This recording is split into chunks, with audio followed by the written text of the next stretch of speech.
Hello दोस्तों, केवी classes के online platform पे आपका स्वागत है। मैं भानु। आज हम लोग कुछ क्वेश्चंस करेंगे और ये जो क्वेश्चंस हैं बच्चे, ये यूपी पीजीटी सिविक्स में इस तरह के क्वेश्चंस पूछे जाते हैं बच्चे, और डीएसएसबी टीजीटी के सोशल साइंस में बच्चे इस तरह के क्वेश्चंस पूछे जा सकते हैं। तो इन क्वेश्चंस को हमें एक तरह से एक्सप्लेनेशन के साथ हमें क्या करना है, इन चीज़ों को समझना है बच्चे। और यहाँ पे जो फर्स्ट क्वेश्चन जो दिया गया है बच्चे, फर्स्ट क्वेश्चन ये है बच्चे कि भारत के संविधान के किस अनुच्छेद में राज्य की परिभाषा दी गई है बच्चे, यानी राज्य की परिभाषा किया गया है बच्चे। तो बच्चे जनरली जो राज्य की परिभाषा है बच्चे, वो परिभाषा दी गई है बच्चे अनुच्छेद 12 में। और जो अनुच्छेद 12 है बच्चे, ये आता है आपका मूल अधिकारों के अंतर्गत बच्चे। यानी जो मूल अधिकार है बच्चे, वो अनुच्छेद 12 से लेकर बच्चे आर्टिकल 12 से लेकर बच्चे आर्टिकल 32 तक तो हमारे लिए मूल अधिकार इम्पॉर्टेंट है बच्चे। और 33 और जो 34 है बच्चे, वो सैन्य जो अधिकारी होते हैं बच्चे, या सेना में जो लोग कार्य करते हैं उनसे संबंधित अनुच्छेद है बच्चे। यानी हम बोल सकते हैं बच्चे कि आर्टिकल जो 12 से लेकर 34 तक जो है बच्चे, वो मूल अधिकारों से संबंधित है। और जो मूल अधिकार हैं बच्चे, वो संविधान के भाग 3 में उनको रखा गया। यानी जो कॉन्स्टिट्यूशन है बच्चे, कॉन्स्टिट्यूशन का जो पार्ट 3 है बच्चे, उसमें मूल अधिकारों को रखा गया है। और अनुच्छेद यानी आर्टिकल 12 में स्टेट की परिभाषा दी गई है बच्चे। राज्य की जो परिभाषा है बच्चे, अनुच्छेद 12 के अंतर्गत है बच्चे। और अनुच्छेद 13 में बच्चे विधि की परिभाषा है। और 14 से लेकर 18 तक आप लोग को पता ही है बच्चे कि उसमें समानता के अधिकार को एक्सप्लेन किया गया है। उसके बाद फिर स्वतंत्रता का, उसके बाद से हम लोग शोषण के विरुद्ध अधिकार देखते हैं। उसके बाद आपका धर्म का अधिकार है बच्चे। और धर्म के अधिकार के बाद बच्चे जो है वो आपका आता था बच्चे संपत्ति का अधिकार, ठीक है ना। लेकिन अब संपत्ति का जो अधिकार है, मतलब धर्म के अधिकार के बाद से बच्चे जो शिक्षा एवं संस्कृति से संबंधित अधिकार है बच्चे, आर्टिकल 29 और 30 में। और जो 31 था बच्चे, वो संपत्ति का अधिकार था। और संपत्ति के अधिकार को मूल अधिकारों से हटाकर बच्चे उसे विधिक अधिकार घोषित कर दिया गया, जो आर्टिकल 31 में है।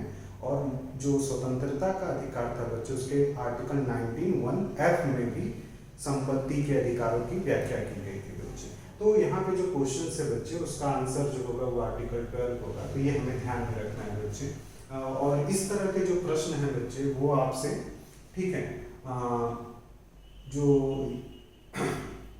यूपी टेट में भी पूछे जा सकते हैं। यूपी टेट का जो पेपर होने वाला है बच्चे, उसमें भी पूछा जा सकता है। अभी डीएसएसबी जो टीजीटी सोशल साइंस का होगा, उसमें भी ये क्वेश्चन आ सकता है। और जो क्वेश्चन आ सकता है बच्चे, वो यूपी पीजीटी सिविक्स के जो पेपर होने वाले हैं उसमें भी। और अभी डीएसएसबी पीजीटी के जो पेपर पॉलिटिकल साइंस के होने वाले हैं, उसमें भी पूछा जा सकता है बच्चे।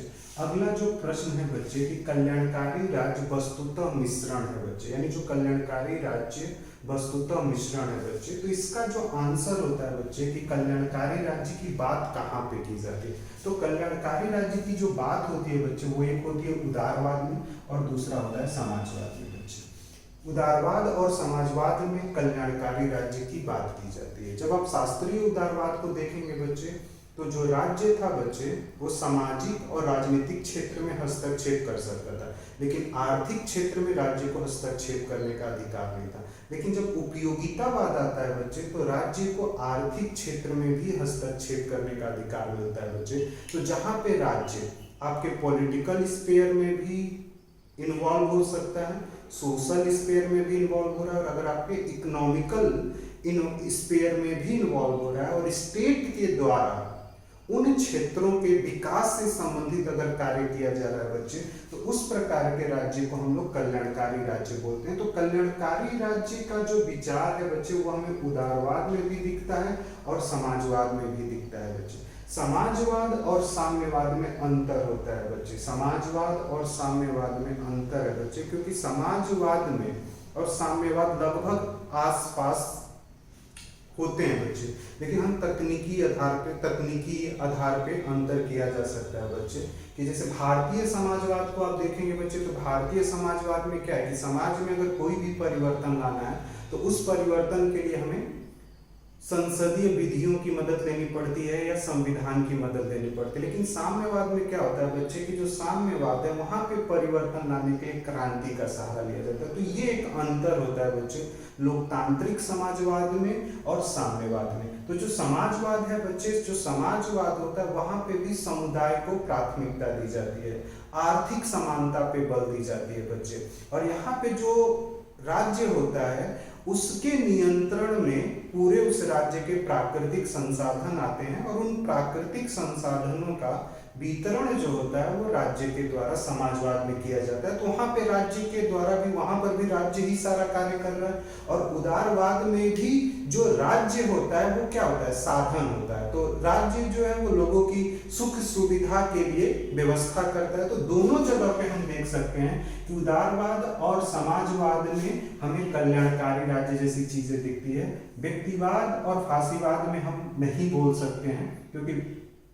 फांसीवाद में जो है बच्चे उसमें राष्ट्र को बहुत अधिक बल दिया जाता है, युद्ध जैसी चीजों को ये लोग। समाजवाद साम्यवाद में भी आपको नहीं दिखेगा बच्चे, ठीक है ना। तो जो कल्याणकारी राज्य का जो कंसेप्ट है बच्चे, कल्याणकारी राज्य की जो अवधारणा है बच्चे, वो हमें दो जगह पे देखने को मिलती है, एक तो उदारवाद और दूसरा समाजवाद।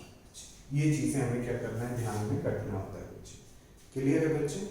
आगे आते हैं बच्चे, अगला प्रश्न जो है कि नागरिकों के मौलिक अधिकारों में कौन संशोधन कर सकता है बच्चे। तो नागरिकों के जो मौलिक अधिकारों में संशोधन कौन कर सकता है बच्चे, तो नागरिकों के मौलिक अधिकारों में संशोधन करने का अधिकार जो है बच्चे वो संसद को है। लेकिन संसद जब भी मौलिक अधिकारों में संशोधन करेगी बच्चे, सामान्य विधि से नहीं कर सकती। यानी जो विधि की परिभाषा अनुच्छेद 13 में दी गई है, 13 फर्स्ट और सेकंड में दी है, उसके द्वारा संसद जो है वो मूल अधिकारों में संशोधन नहीं कर सकती है। संसद को अगर मूल अधिकारों में संशोधन करना है बच्चे, तो आर्टिकल 368 का इस्तेमाल करना पड़ेगा। आर्टिकल 368 के द्वारा ही संसद जो है वो मूल अधिकारों में संशोधन कर सकती है। तो एक्चुअली जो संविधान में संशोधन करने की जो प्रक्रिया है बच्चे, संशोधन की जो प्रक्रिया है ना, वो अनुच्छेद 368 में दी गई है बच्चे। पूरी संशोधन की जो प्रक्रिया बताई जाती है बच्चे, वो आर्टिकल 368 में बताई जाती है। तो ये आपको क्या करना है बच्चे, ध्यान में रखना है कि आर्टिकल जो 368 है बच्चे, इसमें संशोधन की प्रक्रिया की बात होती है। और जो संसद है बच्चे, वो मूल अधिकारों में संशोधन कर सकती है आर्टिकल 368 के अनुसार बच्चे। कभी ये नहीं बोलना है कि अनुच्छेद 13 के द्वारा, अनुच्छेद 13 के कई सब पार्ट हैं बच्चे, मतलब अनुच्छेद 13 भी, अनुच्छेद 13 फर्स्ट भी हो गया, सेकंड भी हो गया, तो उन अनुच्छेद का उपयोग करके संसद जो है वो संशोधन नहीं कर सकती, क्योंकि उसमें सामान्य विधि की प्रक्रिया बताई गई है। और मूल अधिकारों में संशोधन करने के लिए आपको किसकी जरूरत पड़ेगी, आर्टिकल 368 की बच्चे। आगे आते हैं बच्चे, अगला जो फोर्थ क्वेश्चन है बच्चे, जिसमें ये पूछा गया है कि निम्न में से कौन सा राज्य नीति निर्देशक सिद्धांत संविधान में बाद में जोड़ा गया था बच्चे। तो जब हम लोग नीति निर्देशक तत्वों की बात करते हैं बच्चे, तो नीति निर्देशक तत्व जो है वो आर्टिकल आपका 36 से शुरू होता है बच्चे और आर्टिकल 51 तक है बच्चे, जिसमें नीति निर्देशक तत्वों की बात की जाती है बच्चे। राज्य नीतिक निर्देशक तत्वों की, जो राज्य नीतिक निर्देशक तत्व है बच्चे, उसको संविधान में रखने का उद्देश्य है बच्चे आर्थिक लोकतंत्र को स्थापित करना और सामाजिक लोकतंत्र को स्थापित करना। क्योंकि संविधान को लागू करके बच्चे हमने अपने लोगों के साथ राजनीतिक लोकतंत्र को तो स्थापित कर दिया, राजनीतिक स्वतंत्रता भी उपलब्ध करा दी, लेकिन अभी भी देश में आर्थिक और सामाजिक लोकतंत्र स्थापित नहीं है बच्चे। उसी आर्थिक और सामाजिक लोकतंत्र को स्थापित करने के लिए बच्चे नीतिक निर्देशक तत्वों की व्यवस्था संविधान में की गई है। दूसरा बच्चे, जो नीति निर्देशक तत्व होते हैं ये वाद्य योग्य नहीं है बच्चे, यानी इनमें जो अनुच्छेद 30 से लेकर 51 तक में जो भी व्याख्या की गई है बच्चे, अगर उसको लेकर कोई कोर्ट में जाता है बच्चे कि ये अधिकार हमें नहीं मिला, तो उस पर न्यायपालिका उस व्यक्ति को प्रोटेक्ट नहीं कर सकती है बच्चे। मतलब न्यायपालिका के द्वारा उस व्यक्ति के उस अधिकार को सुरक्षित नहीं किया जा सकता है, जो अनुच्छेद 36 से लेकर 51 में।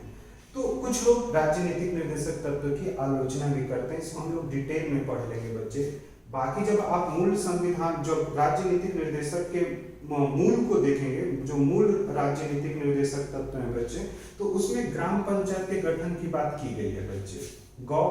गौवध निषेध है बच्चे कि जो दुधारू पशु हैं उनकी आप हत्या नहीं कर सकते हैं बच्चे।